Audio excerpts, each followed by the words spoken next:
Donald Trump has become a political force to be reckoned with by noting his successes in business and how his experience will ensure no one kicks around the United States. But every now and then the Donald might be stretching the truth just enough to force someone to respond, and his comments about Ford Motors got some backs up and may have opened a larger conversation that he's dead on about American business moving to other countries and taking American jobs with them. Let's get to the bottom of it by welcoming back the nationally syndicated master of everything on wheels, the car coach, pedal to the metal with Lauren Fix. All right, Lauren, let us waste no time. Let's get right to it. The Donald said about Ford that basically word is Ford Motor, because of my constant badgering at packed events, is going to cancel their deals to go to Mexico and stay in the U.S. Well, Ford said that's completely false. Is it? It is completely false. Mark Field's plans way in advance. He's not going to let a potential presidential candidate, especially Donald Trump, tell him how to run his business. They had a very successful year. Sales are doing well for Ford. And the last thing that they're going to want to do with record profits is to listen to what Donald Trump has to say. The reason they're moving vehicle manufacturing back here, and this is on the F-650 and 750 trucks, is usually to deal with the UAW, or, of course, there's tax incentives. All right, so the Donald stretches the truth. Every politician does. But let's dig in a little bit more and maybe something he's right about, because we're still talking about jobs and automobile manufacturers. I mean, you and I come from an era when we saw Detroit basically become a ghost town over the years, and a lot of people moved to Japan, Mexico, other countries. What's the reality of it? Are we here in America losing jobs in the automobile sector, or are we really bringing them back?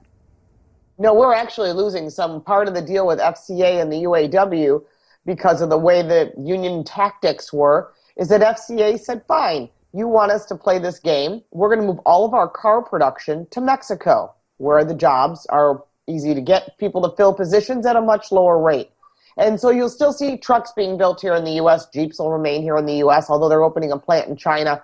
So Trump does have a point when it comes to that. Let's look at this. Ford and other car makers, they're investing heavily in Mexico. Toyota's investing $1 billion in Mexico to produce the next version of the Corolla.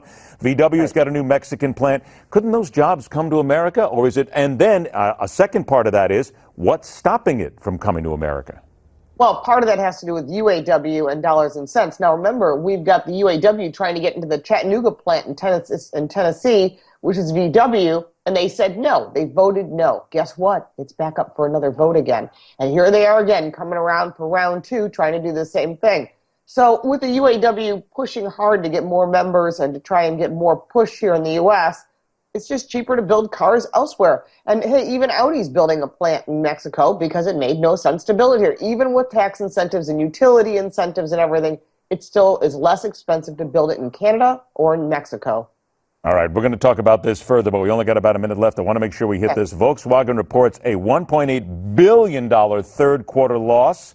A lot of it, $7.5 billion to pay for the recalls and fixing cars. But wait a minute. Their revenue rose 8.5% to $177 billion. So you got to look in the details here to see maybe it's not as disastrous as Volkswagen claims it is.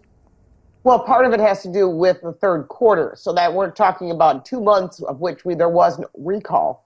Now the recalls literally has not been released yet as a recall. Now we know there's going to be a recall. So they're already laying out money and investments. So when the fourth quarter comes around, there's not going to be a profit. Will they go out of business? Absolutely not. They have all kinds of government incentives. They are the #1 employer in the country of Germany. You think they're going to run them out of the country? That would be the stupidest thing they could do.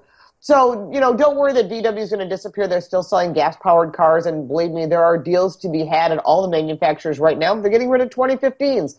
So look at October sales so far. Looks like we're going to have a record October. 15 seconds. Is what's happening to Volkswagen going to scare anybody else? Yeah, I think it's going to scare a lot of manufacturers. A lot of them are running scared. GM just had another recall. Mazda had an ignition switch recall. And GM's recall was on a potential fire. I mean, they're just running scared because now they're going to have a government employee inside of GM. And guess what? FCA was just told today, you're going to get a government, basically, regulator inside your manufacturing company as well. Don't forget, learn more about automobiles by going to laurenfix.com. Do it every single day. Learn a little something. Lauren, always a pleasure. Thanks for joining us. Stay with us. The Hardline continues.